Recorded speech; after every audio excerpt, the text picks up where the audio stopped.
પણ એનું મતલબ એવું નથી કે તમે ઘરે ઠાકોરજી પધારી જાય અને સેવા કરવા લાગો એટલે નંદાલયે નહીં જવાનું, આવું રિસ્ટ્રિક્શન કે આવી ના કોઈ જગ્યાએ ક્યાંય પુસ્તકમાં કે ઇતિહાસમાં કે વાર્તા પ્રસંગોમાં કોઈ જગ્યાએ આવું રિસ્ટ્રિક્શન બતાવવામાં આવ્યું નથી. અમારા પિતાશ્રીએ તો આ બાબતમાં ચેલેન્જ કરેલી છે કે એક પણ અક્ષર એવો બતાવી દો કે પુષ્ટિ માર્ગમાં મંદિર ન હોય, મંદિરે જવાય નહીં, મંદિરે પ્રસાદ લેવાય નહીં, ક્યાંય લખેલું નથી. મંદિરે ન જાઓ એવી ક્યાંય આજ્ઞા, પણ શું કરવામાં આવે ખબર છે? ગ્રહની આજ્ઞા છે એટલે મંદિરે નહીં જવા દો. હવે મંદિરનો નિષેધ ક્યાંય લખેલો જ નથી. દશમ સ્કંધની અનુક્રમણિકા આપે કરાવી એટલે દશમ સ્કંધમાં ભગવાનના બાલ લીલા, પ્રૌઢ લીલા અને રાજલીલા. કોઈ તમને પૂછે ભાઈ દશમ સ્કંધ ભાગવતમાં શું વર્ણન છે, તો 3 વર્ણન છે. ભગવાનનો પ્રાગટ્ય, બાલ લીલા, પછી મથુરામાં પ્રૌઢ લીલા અને દ્વારિકામાં રાજલીલા. આ વર્ણન આખો જે છે ને એ દશમ સ્કંધના 90 અધ્યાયમાં એટલે કે 87 અધ્યાયમાં આવી જાય છે. એની અનુક્રમણિકા કરી શ્રી મહાપ્રભુજીએ સૂરદાસજીને ભણાવ્યા, એટલે કે આપ ગુરુ તરીકે એમને સ્ટડી કરાવી. એક પ્રકાર સૂરદાસજીએ એના પરિણામમાં આવડી મોટી બધાઈ 15 તુકની હે ને એ ગાયને શ્રી મહાપ્રભુજી સન્મુખ પ્રસ્તુત કરી. હવે જોજો, ધ્યાન દેવાનો વિષય છે. સો યહ બડી બધાઈ ગાઈ, આ મોટી બધાઈ ગાઈ. કેમ કે મહાપ્રભુજીએ આજ્ઞા કરી કે કछु ઠાकुर કો જસ ગાઓ, તો નંદાલયનો વર્ણન કર્યો. सो श्री नंदराय जी के घर को वर्णन किए, तहाँ ताई तो श्री आचार्य जी आप सुने. ता पाछे गोपीजन के घर को वर्णन करने लागे, तब श्री आचार्य जी आप श्री मुखते सूरदासो कहे, सूर सुन सूर सबन की यह गति जो हरि चरण भजे. सो या भोग की तुक आप कही के सूरदास जी को चुप करी दिए. હવે ધ્યાન દેજો વૈષ્ણવ, આપણા પુષ્ટિ માર્ગમાં 2 પ્રકારની સેવા છે જેનું વર્ણન આ વાર્તાજીમાં છે. એના પ્રમાણથી જ કહું છું. અમારે ગોસ્વામી બાળકો શ્રી નાથ દ્વારા, શ્રી નવનીતલાલ, આ બધી જે સેવાનો પ્રકાર છે ને એ કયો છે? નંદરાયજીના ઘરનો પ્રકાર. અને વૈષ્ણવના ઘરે અમે જે ઠાકોરજી પધરાવી દઈએ છીએ એ પ્રકાર છે વ્રજ ભક્ત ગોપીના ઘર. શ્રી મહાપ્રભુજીના આ પ્રસંગમાં આવે છે, સો યહ બડી બધાઈ ગાઈ, नंदरा श्री नंदराय जी के घर को वर्णन किए, तहाँ ताई तो श्री आचार्य जी आप सुने. અમારી લોકોની જે મંદિર પુષ્ટિ માર્ગી મંદિર હોય છે એમાં જે મંદિર સેવાનો પ્રકાર છે એ કોના ઘરની સેવા? નંદરાયજીના ઘરની. અને વૈષ્ણવને જે અમે પધરાવી દઈએ એ કોના ઘરની? વ્રજની ગોપિકાઓના ઘરની છે.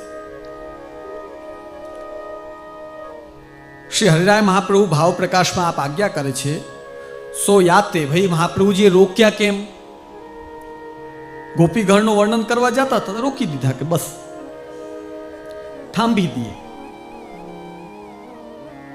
सो याते जो ब्रज भक्तन को आनंद है, सो भगवदियन के हृदय में अनुभव योग्य है. सो बाहर प्रकाश होए तासो सूरदास को थांभी दिए. ध्यान दीजो वैष्णव, તમારે જ્યારે હોય ત્યારે ફટ દર્શન ખોલ્યા અને આખા એપાર્ટમેન્ટને બોલાવો, હાલો દર્શનમાં, હાલો દર્શનમાં, એમ ન કરાય. વૈષ્ણવની સેવા ગુપ્ત સેવાનો પ્રકાર છે. નંદરાયજીના ઘરની સેવા એ પ્રકાશરૂપ સેવા છે, જ્યાં વ્રજના ભક્તો બધા આવીને છાછના દહીંના બહાને પણ શું કે એક ઝાંખી થઈ જાય ખાલી. પુષ્ટિ માર્ગમાં બે પ્રણાલી સ્થાપી શ્રી મહાપ્રભુજીએ. બે જ પ્રકારની લીલાઓ, એક નંદાલયની, બીજી ગોપીગ્રહની. નંદાલયમાં તો માતા પિતા સાથે સપરિવાર બિરાજે છે. ગોપીગ્રહમાં માખન અરોગવા પધારે છે. અને એમાં પણ જે આધુનિક વૈષ્ણવ છે એ બિચારા તો એટલા ડરતા હોય કે ભાઈ અમે છીએ ત્યાં સુધી પછી કોણ સેવા કરશે. ડરતા હો કે નહીં બોલો?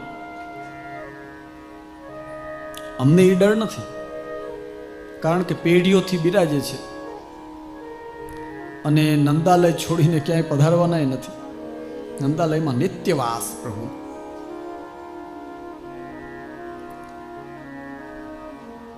ભજનીયો બ્રજાધિપ. ઘણા અમારા બાળકો પણ ગ્રહ સેવાનો સિદ્ધાંત જે શ્રી મહાપ્રભુજીએ ભક્તિવર્ધિનીમાં આજ્ઞા કરી છે એ સિદ્ધાંત પ્રસ્તુત કરે છે ને સાચું છે, એમાં કંઈ ગલત નથી. ગ્રહસ્થાશ્રમમાં રહીને સેવા કરવાની આજ્ઞા શ્રી મહાપ્રભુજીએ કરી છે ને બધાએ કરવી જ જોઈએ સેવા. પણ એનું મતલબ એવું નથી કે તમે ઘરે ઠાકોરજી પધારી જાય અને સેવા કરવા લાગો એટલે નંદાલયે નહીં જવાનું. આવું રિસ્ટ્રિક્શન કે આવી ના કોઈ જગ્યાએ ક્યાંય પુસ્તકમાં કે ઇતિહાસમાં કે વાર્તા પ્રસંગોમાં કોઈ જગ્યાએ આવું રિસ્ટ્રિક્શન બતાવવામાં આવ્યું નથી. અમારા પિતાશ્રીએ તો આ બાબતમાં ચેલેન્જ કરેલી છે કે એક પણ અક્ષર એવો બતાવી દો કે પુષ્ટિ માર્ગમાં મંદિર ન હોય, મંદિરે જવાય નહીં, મંદિરે પ્રસાદ લેવાય નહીં, ક્યાંય લખેલું નથી. જોજો બે વસ્તુ હોય, સત્યમ વદ નાનૃતમ બ્રુયાત. શાસ્ત્રમાં ઉપદેશ કઈ રીતે કરાય એનો વિધિ બતાવું. સત્ય બોલો, આ ઉપદેશ, ને નિષેધ શું કે ઝૂઠ ન બોલો. ગ્રહસ્થાશ્રમમાં સેવા કરો આ આજ્ઞા છે. મંદિરે ન જાઓ એવી ક્યાંય આજ્ઞા. પણ શું કરવામાં આવે ખબર છે? ગ્રહની આજ્ઞા છે એટલે મંદિરે નહીં જવા દો. હવે મંદિરનો નિષેધ ક્યાંય લખેલો જ નથી તો તમે એ આજ્ઞા કરો કે ગ્રહસ્થાશ્રમમાં સેવા કરો, પણ મંદિરે ન જાઓ એનું કોઈ મેળ જ નથી બેન. સંન્યાસ લઈને સેવા ન થઈ શકે, કારણ કે સંન્યાસમાં એક જ કપડાં, એક કટોળો, એક દંડો. હવે ભાઈ સાહેબ, જ્યાં સંન્યાસીને પોતાના ખાવાના સાંસા પડતા હોય ત્યાં ઠાકોરજીને પધરાવીને સેવા કેમ કરે બોલો? ઠાકોરજીને તો અરોગાવવું પડે, ભોગ ધરવું પડે, શૃંગાર કરવા પડે. સંન્યાસનો એક કાયદો હોય, તમને બતાવું.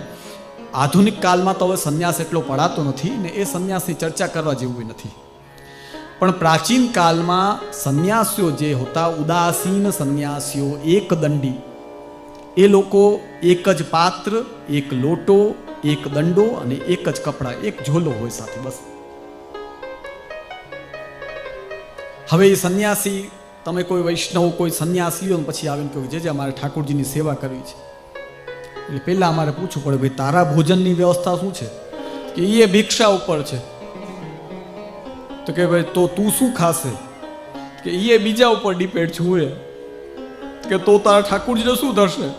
તે કે જેદી હું રોગે રોગો તો ઠાકોરજી એ રોગે રોગે. સમજો વાત. અહીંયા જે મહાપ્રભુજી ગ્રહસ્થાશ્રમની આજ્ઞા કરે છે, ગ્રહસ્થાશ્રમની આજ્ઞા પાછળનું મૂળ કારણ કે સેવક સાધન સંપત્તિ, આ જે આપણને પ્રભુ કૃપાથી પ્રાપ્ત થયું હોય તેને ઠાકોરજીમાં લગાડતા લગાડતા સેવા કરો. એટલે કે સંન્યાસ લ્યો તો આ થઈ ન શકે. એટલે ગ્રહસ્થાશ્રમમાં રહ્યો કે ઠાકુરજીનું નભે ને આપણું નભે અને આપણું કર્તવ્ય પૂરું થાય.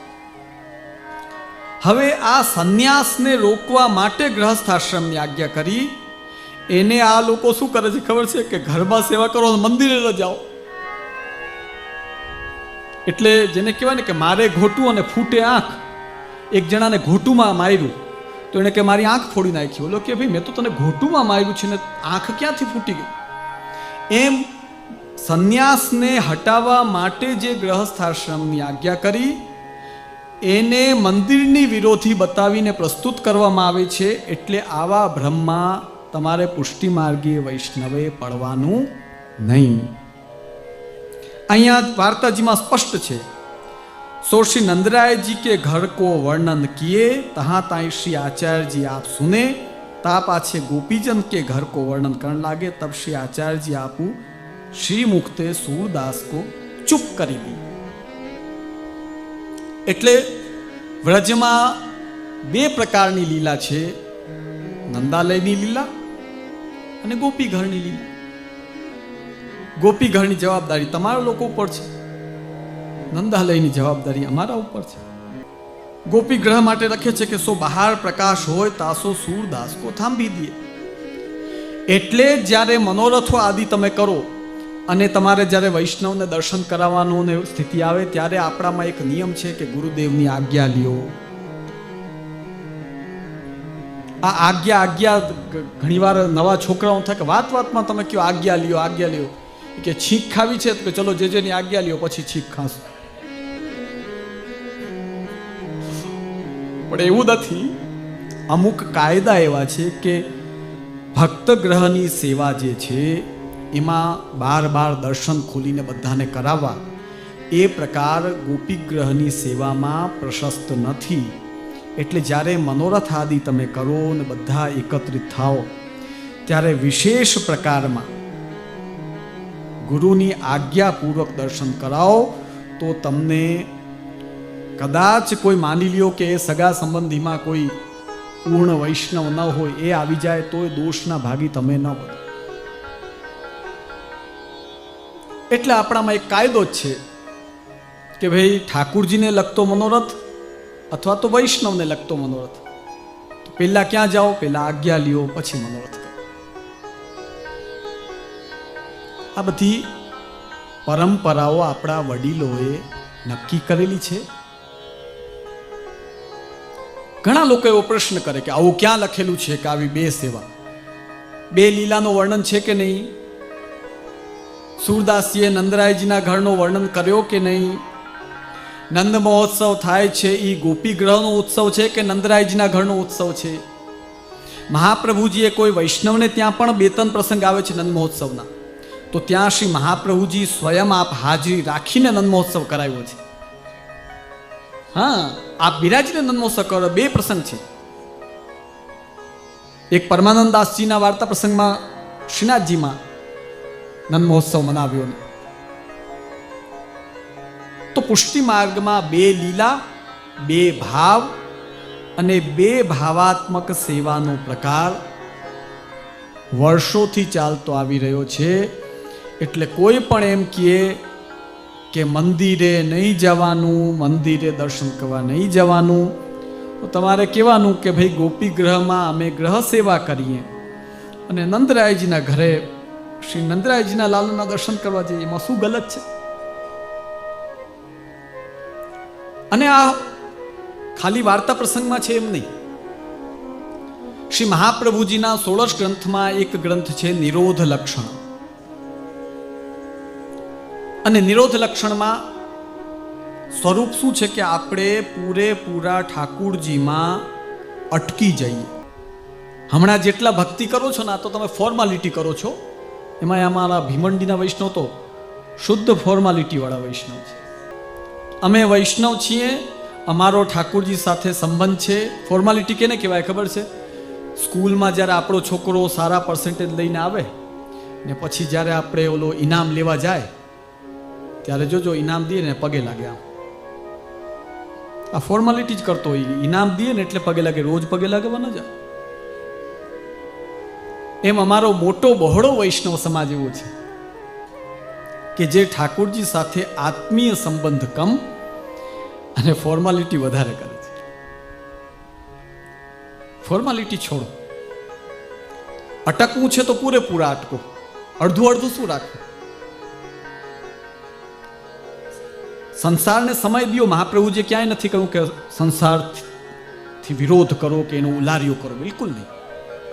જવાબદારી બધી સંભાળો, પણ કંઈક સમય એવો કાઢીએ આપણે પ્રભુ માટે કે જેમાં આપણે ને પ્રભુ ફોર્માલિટી નહીં, પૂરેપૂરા લાગી જઈએ. તો પૂરેપૂરા લાગવા માટે શું સમજવું જરૂરી છે? તો એનું વર્ણન શ્રી મહાપ્રભુજીએ નિરોધ લક્ષણ ગ્રંથમાં કહ્યું છે કે 10 ઇન્દ્રિય ઠાકુરજીમાં લાગી જાય. આને કહેવાય નિરોધ થઈ જવું, રોકાઈ જવું, પ્રભુમાં અટકી જવું. એના લક્ષણ બતાવ્યા છે કે એ કઈ રીતે થઈ શકે, કયા સાધનથી થાય. હવે એનો પ્રારંભ મહાપ્રભુજી કઈ રીતે આજ્ઞા કરે છે, જો સાંભળો. યચ્ચ દુઃખમ યશોદાયા નંદાદીનામ ચ ગોકુલે ગોપિકાનામ તુ યદ દુઃખમ તદ દુઃખમ સ્યાન મમ ક્વચિત. યચ્ચ દુઃખમ યશોદાયા નંદાદીનામ ચ ગોકુલે.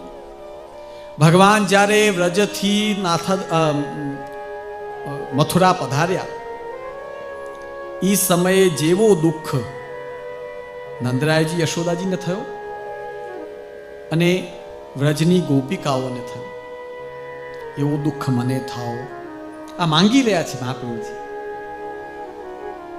ગોકુલે ગોપિકાનામ તુ સર્વેષામ વ્રજવાસીનામ યત સુખમ સમભૂત તન્મે ભગવાન કિમ વિધાસ્યતિ. અને ભગવાન બિરાજતા હતા ત્યારે નંદરાયજી યશોદાજીને માતા પિતા તરીકે નંદાલયમાં અને ગોપિકાઓને ગોપીગ્રહમાં જે પ્રભુએ માખન ચોરી આદિ કરીને આનંદ દીધો, એ આનંદ શું પ્રભુ મને આપશે? એ મહાપ્રભુ જ માંગી રહ્યા છે. હવે જો એક જ લીલા અને એક જ સેવા હોત તો ખાલી વ્રજવાસીઓને જો સુખ મળ્યું એ મને મળો. આ તો નોંધ કરાવીને કે નંદરાયજી યશોદાજી અને ગોપિકાઓ બે સેવા થઈ ને. સુખ પણ એ પ્રકારનું, સેવા એ પ્રકારની, અને વિરહ પણ એ જ પ્રકારનું. શ્રી હરિરાય મહાપ્રભુ આ વિષયમાં, જો થોડો અમે છે ને સંસ્કૃતના પ્રકારથી ભણેલા છીએ, અમારે રેવા એની સંસ્કૃત આવી જાય, શું કરીએ? અમારા પિતૃચરણ, દાદાજી, ભાભીજી, અમારા બધા વડીલોના હૃદયથી આશીર્વાદ, એટલે આ બધું અમે તમને કહી શકીએ. નકર આટલું ઊંડું ઉતરીને કોઈ માથા કૂટવા નહીં પડે. તમને ઊભા કરી નૃત્ય કરાવીને ઘર ભેગા કરી દેશે. બોલો, વધારે પડતા બધા. અમે તો જો જ્યારે પણ શિબિર પ્રવચન કરશું કે અમે તત્વની વાત કહેશું, કારણ કે શ્રીમદ ભાગવત, ભગવદ્ ગીતા અને મહાપ્રભુજીના સિદ્ધાંત એ તમારા કાનમાં જશે ને તો જ ભક્તિ ઉગશે. બાકી ખાલી મન મોહે તેવી વાતો કરવાથી ભક્તિ નહીં થાય. એટલે અમે તો તત્વ તો કહેશું ને કહેશું, એના વગર અમે ન રહી શકીએ. હવે જોજો, ત્રીજો શ્લોક આવે છે. ઉદ્ધવાગમને જાતઃ ઉત્સવ સુમહાન યથા વૃંદાવને ગોકુલેવા તથા મે મનસે ક્વચિત. શ્રી મહાપ્રભુજી ત્રીજા શ્લોકમાં આજ્ઞા કરે છે કે જ્યારે ઉદ્ધવજીને ભગવાને મોકલ્યા અને જે આનંદ થયો વૃંદાવન અને ગોકુલમાં, એવો ઉત્સવ મને પણ થશે. હવે એનો વ્યાખ્યા શ્રી હરિરાય મહાપ્રભુ કરી. હું તમને એક એક અક્ષર બતાવીશ, પણ થોડુંક શાંતિથી સાંભળજો, કેમ કે તમે લોકો સંસ્કૃતથી 12 ગાવ છેટા છો બધા. તમારે ગામડામાં શું કહે? 12 ગાવ છેટા. હવે સાંભળો. ઉદ્ધવા ગમને જાતઃ. શું આજ્ઞા કરે છે શ્રી હરિરાય મહાપ્રભુ, કે જેમણે ભાવ પ્રકાશ લખ્યો આજથી કેટલી પેઢીઓ પહેલા? અયમ ઉત્સવો, આ જે ઉત્સવ છે, નંદાદીનામ ગોપિકાનામ ચ જાતઃ. ઉદ્ધવજીને જોયા ત્યારે આ ઉત્સવ કઈ જગ્યાએ? 2 જગ્યાએ થયું. નંદાદીનામ એટલે નંદરાયજી યશોદાજીને, અને ગોપિકાનામ ચ જાતઃ, અને ગોપીઓને થયું. ઇતિ વ્યવસ્થા, આ વ્યવસ્થા છે. હવે એ શું છે? સ્થાનદ્વયમ નિર્દિશંતિ. ધ્યાન દેજો કમલેશ, શ્રી હરિરાય મહાપ્રભુના વચન છે. સ્થાનદ્વયમ નિર્દિશંતિ, અહીંયા બે સ્થાનનો નિર્દેશ કર્યો છે. વૃંદાવને ગોકુલેવા. કયા બે સ્થાન બતાવ્યા? એક વૃંદાવનમાં ઉત્સવ થયો ને બીજો ગોકુલમાં થયો. વૃંદાવને પુષ્ટિ સ્થાને રહસી વ્રજસ્ત્રીણા. વૃંદાવનમાં રાસ થયો, એ રાસનો જે સ્થાન છે ત્યાં ગોપિકાઓને ઉત્સવ થયો. ઉદ્ધવજીને જોઈને ક્યારે કૃષ્ણ પધારી રહ્યા છે. ગોકુલે ગોષ્ઠે નંદાદીનામ ઇતિ વ્યવસ્થા. એટલે ખાલી વાર્તાજીમાં છે ને અમે એમને એમ કહી રહ્યા છીએ એવું નથી. શ્રી હરિરાય મહાપ્રભુ બતાવે છે કે ઉત્સવ પણ બે પ્રકારના, સેવાય બે પ્રકારની, વિરહ પણ બે પ્રકારનો, પ્રેમ પણ બે પ્રકારનો. એક નંદાલયમાં બિરાજનાર પ્રભુ સાથેનો સ્નેહ, અને બીજું જ્યારે વ્યક્તિગત ગોપી ગ્રહ એટલે કે વૈષ્ણવ ગ્રહમાં પધારે ત્યારનો સ્નેહ. અને એ બેયનો સ્નેહનો ફલ શું? કે ઠાકુરજીમાં સર્વ ઇન્દ્રિયનો નિરોધ, પ્રભુમાં જોડાઈ જવું. એટલે મુદ્દો સમજો વૈષ્ણવ. પુષ્ટિ માર્ગમાં બે પ્રકારની સેવા, નંદાલયની સેવા અને ગોપી ગ્રહની સેવા. और सूरदास जी के हृदय में यह भी आयो हतो जो तब श्री आचार्य जी आप प्रसन्न होए के कहे जो मानो सूर नंदालय की लीला के निकट ठाड़े हैं सो ऐसो कीर्तन गायो. ता पाछे श्री आचार्य जी ने सूरदास को पुरुषोत्तम सहस्र नाम सुनायो. એટલું સુંદર કીર્તન બોલ્યા કે જાણે सूरदासजी આમ ઠાળા રહીને નંદાલયની લીલાનું દર્શન કરી રહ્યા હોય તેને તે વર્ણન કરી દીધું. આવી ભગવદ લીલા ગાઈ. તો વૈષ્ણવજનો, નંદાલય પણ દોડીને જાઓ. તમારા અહીંયા ભીવંડીમાં તો છે નહીં નંદાલય. અમે તો ખાસ બધા ભગવાનજીભાઈને બધા વૈષ્ણવને કહેશું, ભલે નાની પણ એક સુંદર હવેલીનો અહીંયા નિર્માણ કરો, તાકી આ બધા વૈષ્ણવો ત્યાં ઠાકોરજી સન્મુખ થઈને કંઈક ભક્તિનો લાભ લઈ શકે. ભલે મોટો હમણાં સમૂહ સર્કલ, મોટો મંદિરની જરૂર નથી, પણ નાનું ભાગવત સુખાકારી વાળું નંદાલય કે જેમાં ભલે રવિવાર પણ વૈષ્ણવ સન્મુખ તો થાય. અહીં તો જો કહેવાય નહીં પણ માર્ગીય દ્રષ્ટિએ વગડો છે, વગડો. જો હમણાં તમે 3 દિવસ બધા ભેગા થશો, બહુ આનંદ આવ્યો, બહુ આનંદ આવ્યો, વાહ વૈષ્ણવ તમે બહુ લાભ લેવડાયો, ને પછી ગયા પાછા જ્યારે બીજી વાર આવીને ત્યારે જ મળે પાછા.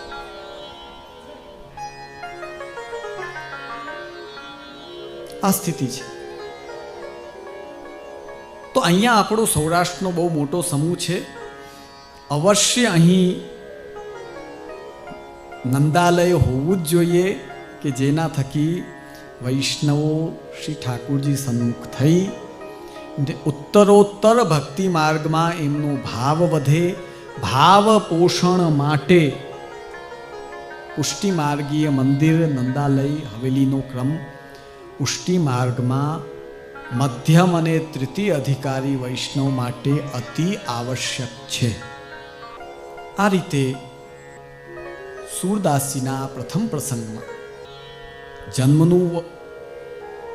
જન્મનું વર્ણન, એમના પરિવારની સ્થિતિ, ધન અને ગરીબીની સ્થિતિ, અને એમનું શ્રી મહાપ્રભુજી સન્મુખ થવું, બ્રહ્મ સંબંધ ગ્રહણ કરવો, ઘીઘિયાવું અને શ્રી મહાપ્રભુજીનું શિક્ષા દેવું, આટલા વિભાગ આપણે આજે દર્શન કર્યા.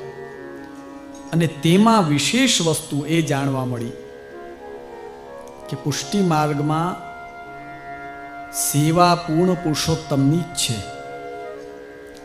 પણ તેના સ્થાનદ્વય વૃંદાવન અને ગોકુલ. ગોકુલની જે નંદાલયની સેવા છે એ હવેલીની સેવા, અને વૃંદાવનમાં વ્રજભક્તોને સુખ દેવાની સેવા જે છે એ વૈષ્ણવ ગ્રહની સેવા.